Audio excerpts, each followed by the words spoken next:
Rushing Beat est le premier d'une trilogie de beat'em all développée par Jaleco sur Super Famicom. Il était sorti en 1992, soit plus d'un an après le premier Final Fight, et il n'est pas exagéré de dire que Rushing Beat lui doit beaucoup, et probablement même son existence. Il faut dire que Jaleco s'était déjà taillé une réputation d'opportuniste à l'époque, ce qui ne l'a pas empêché de produire de bons titres bien sûr. A noter que grâce à l'import, beaucoup connaîtront ce Rushing Beat avant Final Fight, ce qui lui avait permis de se tailler un petit succès. Le titre sera même sélectionné parmi les 10 essentiels de la Super Famicom, aux côtés de Super Mario World et Zelda A Link to the Past. Rien de moins. La réalisation est excellente, hormis une animation un peu saccadée, rançon probable d'un manque de place mémoire. Le meilleur jeu de combat sur cette machine. Testé dans Joypad le même mois, il avait été noté 86%. Jaleco a presque réussi son pari de nous refourguer un beat'em up meilleur que Final Fight. En effet, ce beat'em up des plus classiques apporte deux améliorations de taille. On peut jouer à deux et il existe un mode versus qui permet de faire combattre deux joueurs à la Ranma 1/2. Avec une bonne réalisation d'ensemble, les amateurs du genre, nombreux, seront aux anges. Tous les ingrédients sont en effet présents pour vous assurer de bonnes heures de combat acharné.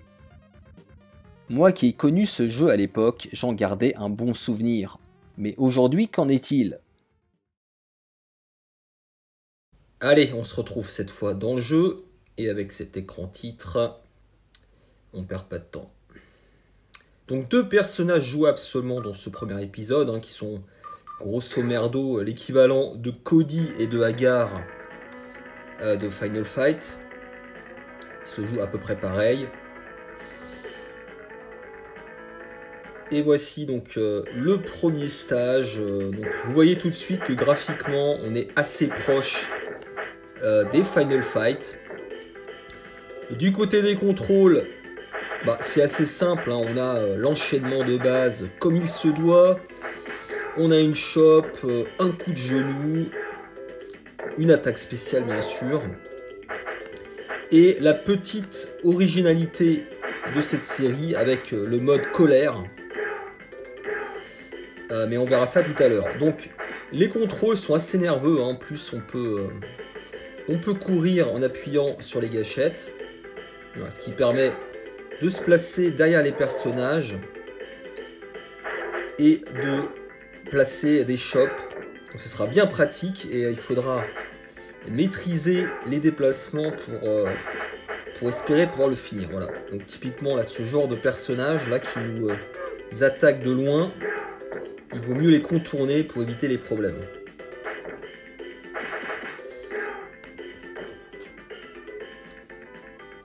Donc le mode colère, donc le concept est assez simple, après un certain nombre de coups,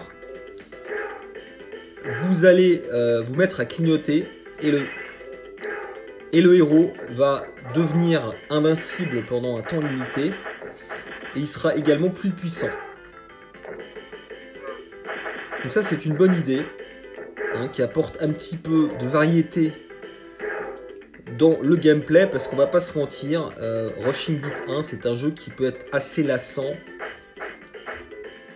à la longue.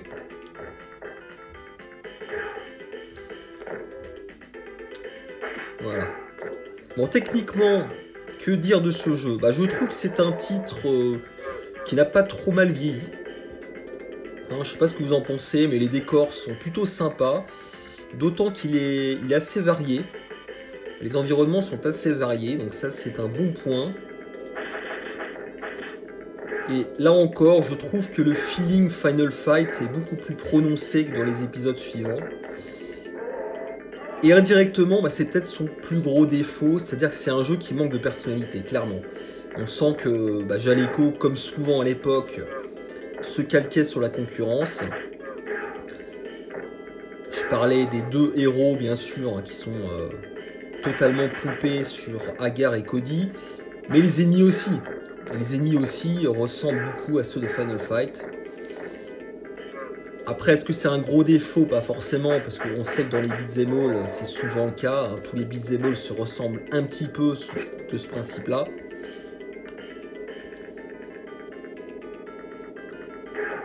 Voilà. Bon, après, ça se joue bien, c'est assez nerveux. Je leur reprocherais aussi peut-être les animations qui sont assez saccadées, hein, comme on peut le voir. C'est assez basique. Et c'est encore plus le cas quand on utilise des armes. C'est même parfois assez ridicule.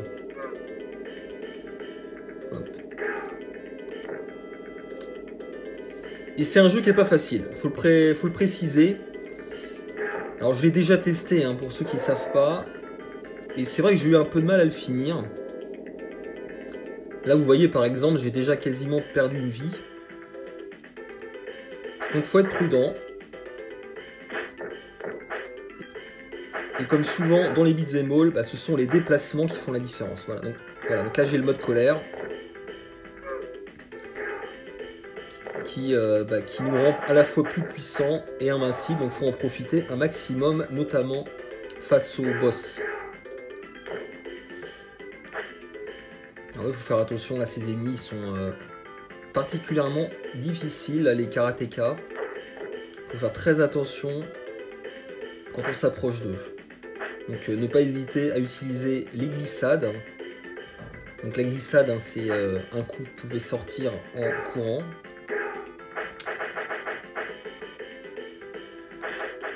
Les musiques, que dire des musiques? Bah, je pense que vous les avez entendues. Bah, c'est pas mauvais, mais on retrouve ce syndrome de la boucle de 10 secondes qui frappe trop souvent les jeux Jaleco. Jaleco, clairement, c'est pas un éditeur connu pour la qualité de ses musiques. C'est dommage parce que les mélodies sont pas nulles, mais les boucles sont vraiment trop courtes. Ça tourne en rond. Voilà, donc là on va bientôt atteindre le boss. Puis on va s'arrêter là, hein. On va rester sur le premier niveau. Voilà, donc le boss qui est vraiment pas difficile, il faut vraiment jouer sur les déplacements et les chops. Voilà. Et en général, il vous touche même pas.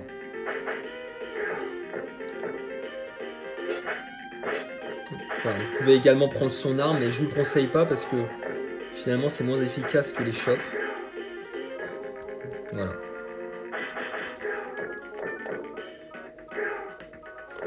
Alors je trouve les musiques des boss par contre sympa.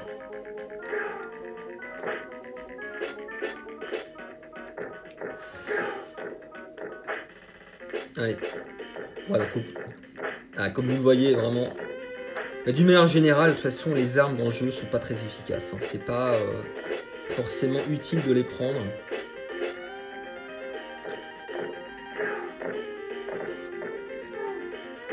Voilà. Bon, bah sinon, que dire de ce Rushing Beat 1? Écoutez, bah, c'est un jeu, comme je vous disais dans mon test, qui remplissait un vide à l'époque. Final Fight n'était pas sorti en Europe. Donc il a fait le job à l'époque, mais je trouve qu'il a vieilli. C'est malheureusement un jeu générique et assez plat, dont on se lasse assez rapidement quand on y joue à un joueur. Honnêtement, à part la nostalgie, je vous recommanderais plutôt les deux suivants. Allez, on se retrouve avec sa suite.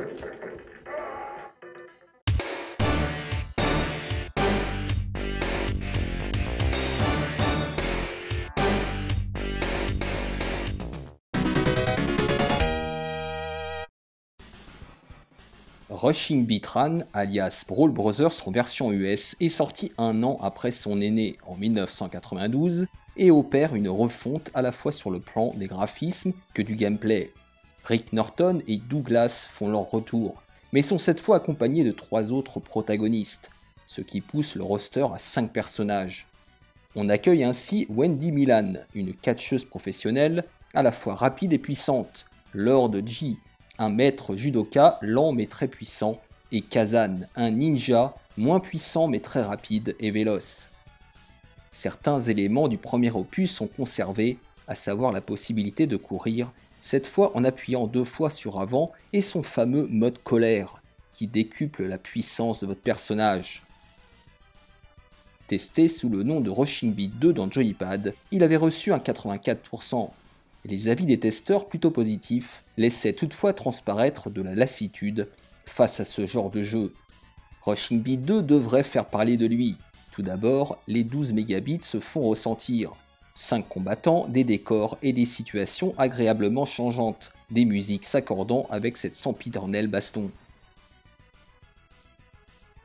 Malgré de nombreux ralentissements, lorsqu'une tonne d'adversaires pointe le bout de leur nez, la réalisation de Rushing Beat 2 m'a séduit, je dois l'avouer. Toutefois, je tiens à avertir les éventuels acheteurs que ce titre, énième du genre sur Super Famicom, ne comporte rien de bien novateur par rapport à ce que l'on connaît déjà, et pour ma part, je dois également avouer que les jeux de baston à scrolling horizontal, ça commence à me gonfler. Il y en a trop. Pour le reste, le jeu ne s'écarte pas des canons du genre, comme nous allons le constater.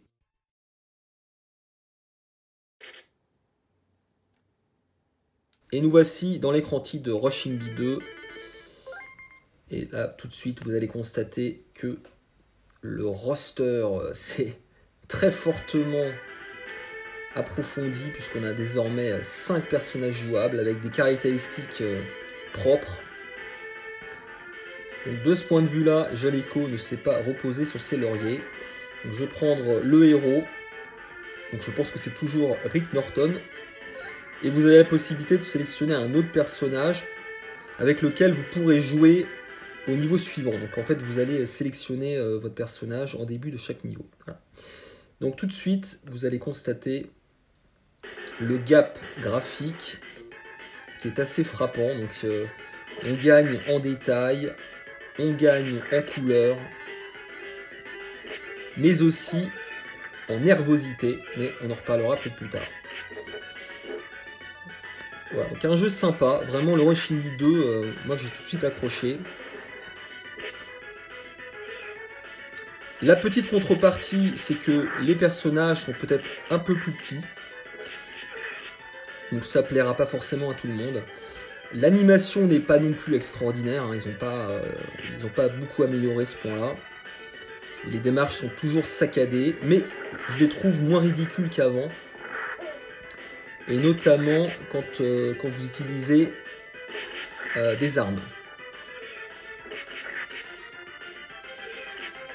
Niveau feeling, je trouve aussi l'impact des coups meilleur. Je trouve que ça claque un peu plus. Voilà.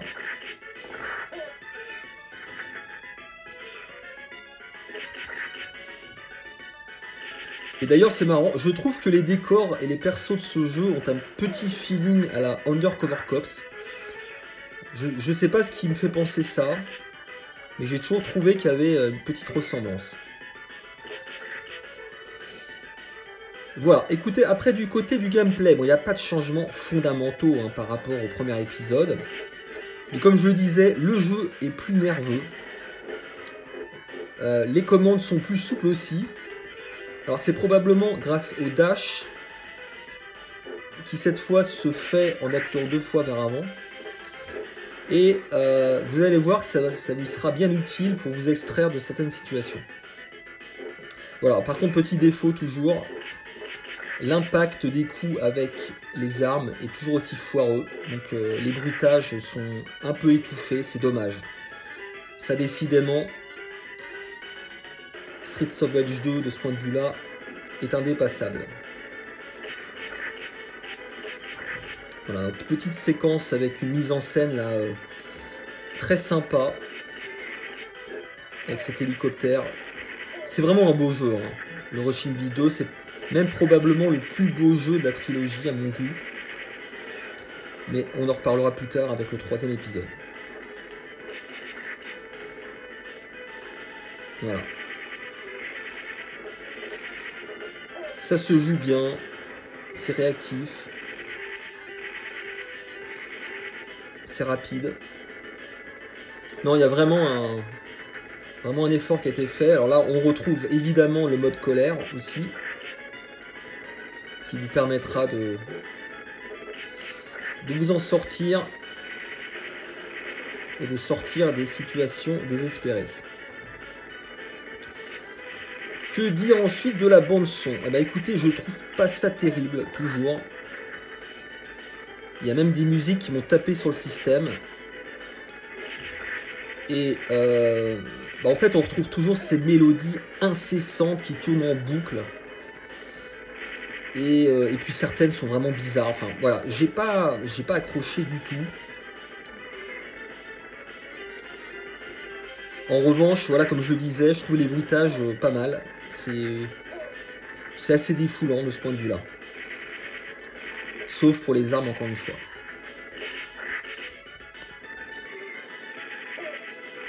Voilà, hop.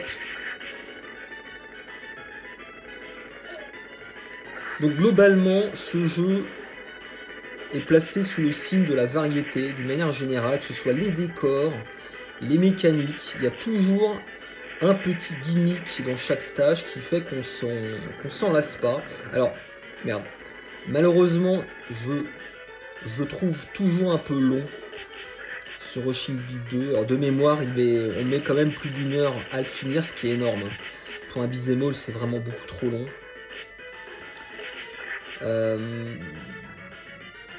Donc même si on s'emmerde pas, et notamment à 2 joueurs, moi je l'aurais raccourci, quoi.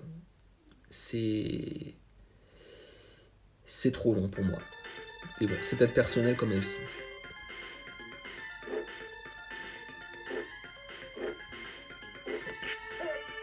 Voilà. Donc là, cette séquence là qui propose une physique particulière avec ce plan d'eau qui nous ralentit, donc ça c'est pas mal aussi. Il y a toujours donc globalement il y a des bonnes idées. C'est un jeu qui est assez riche, mais qui reste classique. Voilà. Si je devais le positionner par rapport aux 2 autres, c'est un jeu solide, techniquement solide, mais qui reste dans la droite ligne du premier, qui ne bouleverse rien. Contrairement au 3e épisode, pardon, dont je vais parler du coup, écoute, pas plus tard que maintenant. Voilà, écoutez, je vous abandonne et on passe du coup au 3e épisode. Allez, à tout de suite.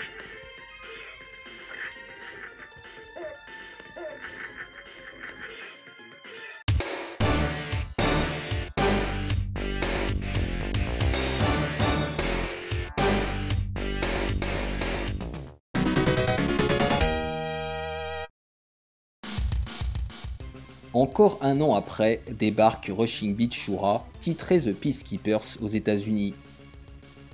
A noter que la version américaine du jeu a subi d'importants downgrades, tels la suppression de la plupart des musiques et la simplification de l'animation des personnages, probablement à cause d'un changement de mapper. L'histoire a également été modifiée par rapport à la version originale.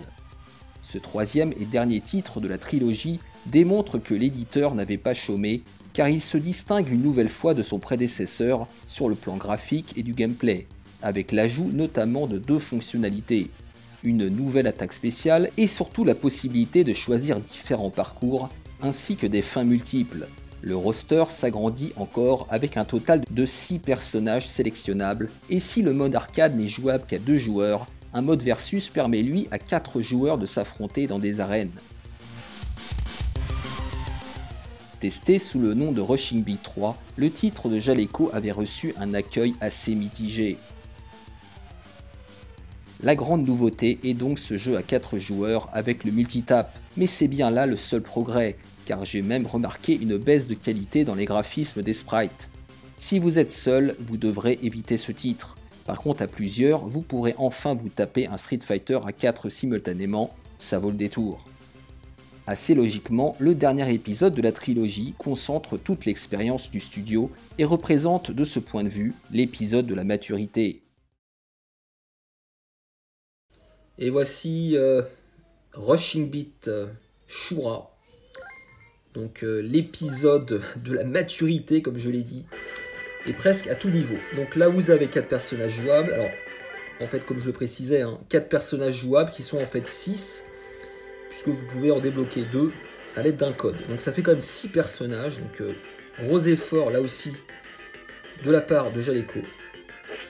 Et comme vous allez constater, le jeu met le paquet sur les dialogues et le scénario, donc ça c'est un bon point. Ça plaira pas forcément à tout le monde, mais c'est quand même un bon point par défaut. Alors certains le trouvent techniquement inférieur au deuxième opus, ce qui est pas totalement faux, parce que c'est vrai qu'on perd ce côté chatoyant et varié du deuxième opus. C'est vrai qu'ici c'est plus épuré, c'est plus simple, et c'est peut-être aussi moins varié. Mais attention, c'est loin d'être moche, hein. Je trouve qu'on retrouve quand même le cachet graphique du studio avec ses couleurs pastel, hein. Les sprites sont bien dessinés. En revanche, c'est vrai que l'animation des persos, bah, c'est pas encore ça, quoi. C'est toujours trop haché. C'est pas encore hyper souple, mais c'est joli, hein. Ça reste joli quand même. D'ailleurs, petite précision, oui, sachez que dans les options, vous avez un mode Color Edit, donc qui permet carrément de modifier les couleurs de votre personnage et de celui des PNG, donc c'est assez sympa, et ça peut aussi rallonger la durée de vie. Voilà. Alors après, ce qui selon moi fait vraiment la différence avec les épisodes précédents, bah, c'est ce que vous avez vu, c'est-à-dire déjà vous avez des attaques spéciales, donc le gameplay clairement s'est enrichi, à la fois dans la variété des styles, puisqu'on a cette fois quand même 6 persos, hein, comme je le disais, et il faut vraiment insister là-dessus, chaque personnage propose des contrôles véritablement différents, ce qui n'est pas si fréquent dans les beat'em up.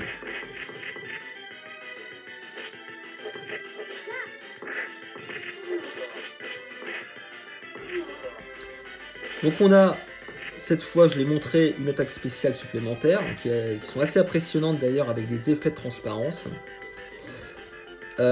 Et surtout, je dirais des contrôles encore plus nerveux que dans le 2. Alors moi qui joue beaucoup avec Elfine, donc qui a un style un petit peu de kickboxing, et ben je trouve ces coups de genoux sautés très efficaces. Voilà. Donc ça envoie du pâté, franchement.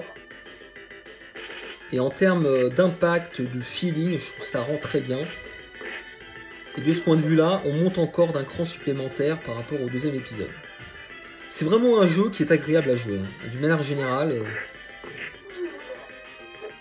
Alors je sais que certains n'aiment pas trop ces sprites un peu plus petits. Je crois qu'ils sont encore plus petits que dans le 2 peut-être. Voilà, le combat de boss là.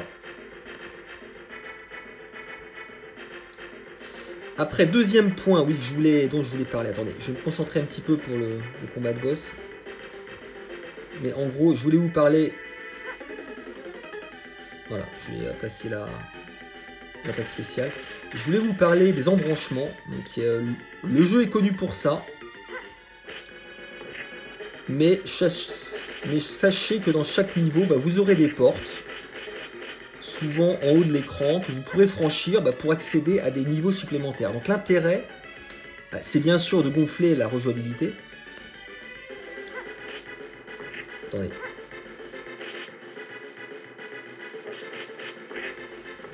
Ah, je suis en mode colère là. Donc l'intérêt des embranchements, c'est évidemment de gonfler la rejouabilité, mais aussi de travailler le scénario, puisque vous aurez des dialogues supplémentaires aussi dans ces embranchements. J'essaie de l'éviter. Là, comme j'ai très peu de points de vie, je vais essayer de le finir avec des coups de genoux. Je ne vais pas prendre de risque là. Ça serait bien si je pouvais éviter de perdre un crédit. Attendez.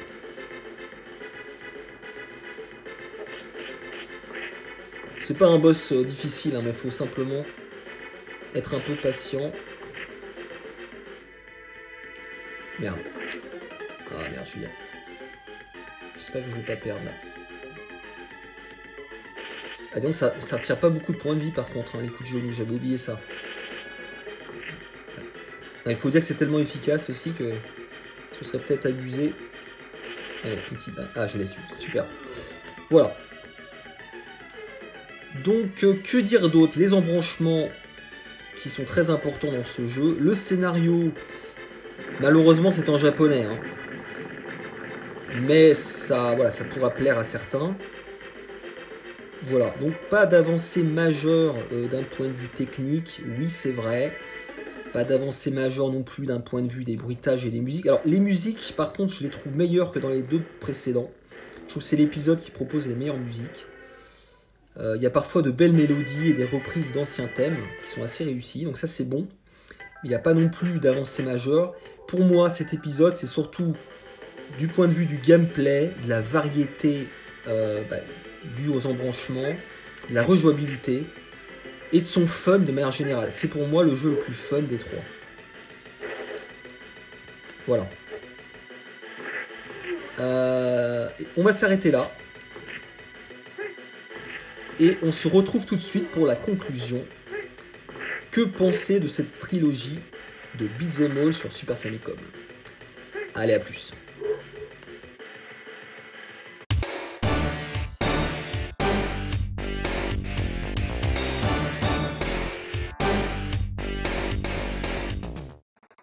Conclusion, que peut-on dire sur cette trilogie? Eh bien, malgré tout, je trouve qu'elle a plutôt bien évolué. De vulgaires clones de Final Fight, la série a rapidement trouvé sa propre voie, en proposant une représentation graphique originale, un roster complet et un gameplay solide. Sans être une référence absolue, le troisième opus se place selon moi parmi les meilleurs titres du genre sur Super Famicom, derrière Ninja Warrior Seigen, Final Fight 3, Turtles in Time et Sonic Blastman 2. Parmi les trois, c'est donc le dernier que je vous recommande en priorité.